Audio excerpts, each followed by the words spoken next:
विधानसभा क्षेत्र डलहौजी में आज कांग्रेस छोड़कर हाल ही में भाजपा में शामिल हुए कांगड़ा जिला के तेज तर्रार नेता विजय सिंह मनकोटिया ने एक पत्रकार वार्ता का आयोजन कर कांग्रेस पार्टी पर जमकर हमला बोला। उन्होंने इस दौरान स्थानीय विधायक आशा कुमारी पर भी निशाना साधा। उन्होंने कहा कि मुझे भाजपा की ओर से पार्टी ज्वाइन करने का प्रस्ताव आया और जिस मान सम्मान से भाजपा के राष्ट्रीय अध्यक्ष जगत प्रकाश नड्डा ने जो इज्जत सम्मान से मुझे पार्टी में आने को कहा तो मैं तुरंत मान गया और भाजपा में शामिल हो गया। उन्होंने कहा कि आशा कुमारी पर कई आपराधिक मामले दर्ज है और उन्होंने चुनाव आयोग को एक पत्र भेजकर पूछा है कि आखिर आपराधिक छवि के लोगों को क्यों चुनाव में उतरने की इजाज़त दी जाती है। उन्होंने कहा कि ओपीएस को एक चुनावी मुद्दा बना दिया गया है और इस मामले को खूब उछाला जा रहा है। उन्होंने कहा कि बीजेपी आपने जो ज्वाइन किया है उसके बारे में स्टार्टिंग करते हैं। मैंने साहब ये फैसला जो लिया बीजेपी ज्वाइन करने के लिए, ये जो प्रस्ताव आया था बीजेपी की तरफ से और फिर मेरी जब मुलाकात हुई श्री जयप्रकाश नड्डा जी जो राष्ट्रीय अध्यक्ष हैं और जो इज्जत मान सम्मान से उन्होंने चाहा कि मैं ज्वाइन कर लूँ, मैं तुरंत मान गया था। मैं चाहता हूं कि मैं श्री नरेंद्र मोदी जी जो हमारे प्रधानमंत्री हैं, सबसे सशक्त प्रधानमंत्री आज के इतिहास में मिले, उनसे मैं बात करूँ। सर, आशा कुमारी के बारे में क्या कहेंगे? डलहौजी में आप आए हैं तो जी, आज मैं चंबा में आया हूँ, डलहौजी में आया हूँ। विशेषकर मैं लोगों को इस चीज़ की सूचना देने आया हूँ कि आशा कुमारी के ऊपर अपराधीकरण के बहुत से केस लगे हुए हैं। 1 साल की कन्विक्शन भी हुई है उनको और मुझे उम्मीद है, जो मैंने election commission chief election commission को चिट्ठी लिखी है, कि ये बताया जाए कि ये क्यों फिर दोबारा चुनाव लड़ रही है। इसका केस अभी पेंडिंग है हाई कोर्ट में। ऐसे जो अपराधीकरण किए हुए हैं, इन लोगों को चुनाव ही नहीं लड़ना चाहिए और मैं उम्मीद करता हूं कि डलहौजी के लोग बिल्कुल नकार देंगे आशा कुमारी को। सर, ये जो ओपीएस जो मेन मुद्दा बना हुआ उसके बारे में आपका?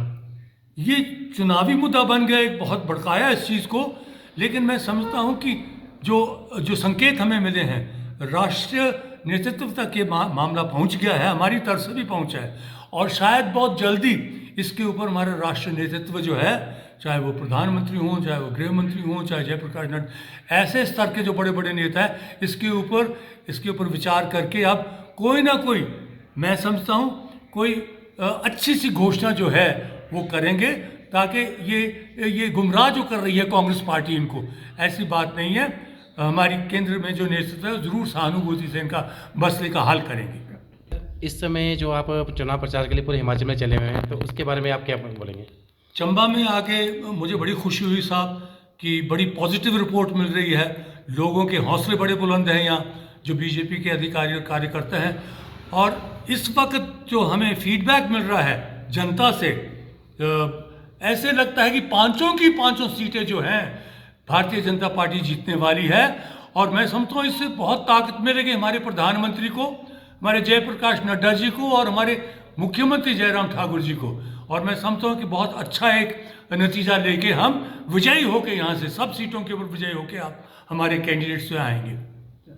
सर, ये जो कांग्रेस पार्टी का हिमाचल में क्या इस बार रहेगा, आपको क्या लगता है वो आज ही?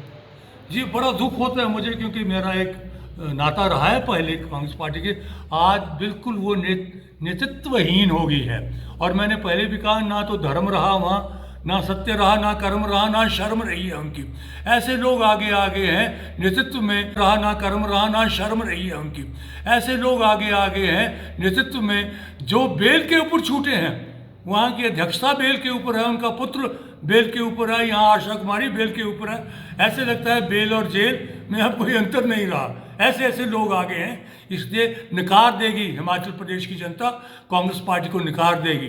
ये देवभूमि है, ये देव धरती है, इसका नाम बदनाम नहीं होना चाहिए ऐसे लोग अगर आगे आए। तो इसके अलावा आम आदमी पार्टी को आप किस नज़र से देख रहे हैं? जब पंजाब का चुनाव जीत के आम पार्टी आई है तो हल्ला तो बहुत होगा कि शायद यहाँ भी तीसरा विकल्प हिमाचल में पैदा हो जाए। लेकिन जब कुमार विश्वास की ये स्टेटमेंट आएगी कि शायद अरविंद केजरीवाल का कहीं खालिस्तान वालों के साथ समझौता हो रहा है और वहाँ खालिस्तान की एक आज़ाद एक राज्य नाम स्थापित कर दिया जाए और उसमें सारे हिमाचल प्रदेश का हिस्सा ना बना दिया जाए, शिमला को राजधानी ना बना दिया जाए, तो लोग अपने आप पीछे हटने लग पड़े। तो मैं समझता हूँ कि उनका कोई वजूद है ही नहीं कहीं। अगर कोई यहाँ इस वक्त मुद्दा है वो किसी के पास है नहीं। भारतीय जनता पार्टी जो मैं समझता हूँ कि लोकप्रिय पार्टी हो गई है, उनका नेतृत्व भी मैं समझता हूँ बेदाग बेलाग है, इसलिए लोग उनके साथ जुड़ रहे हैं, बहुत बड़ी तादाद में जुड़ रहे हैं लोग। आपका फैसला के लिए डलहौजी से अश्विनी साहिल की रिपोर्ट।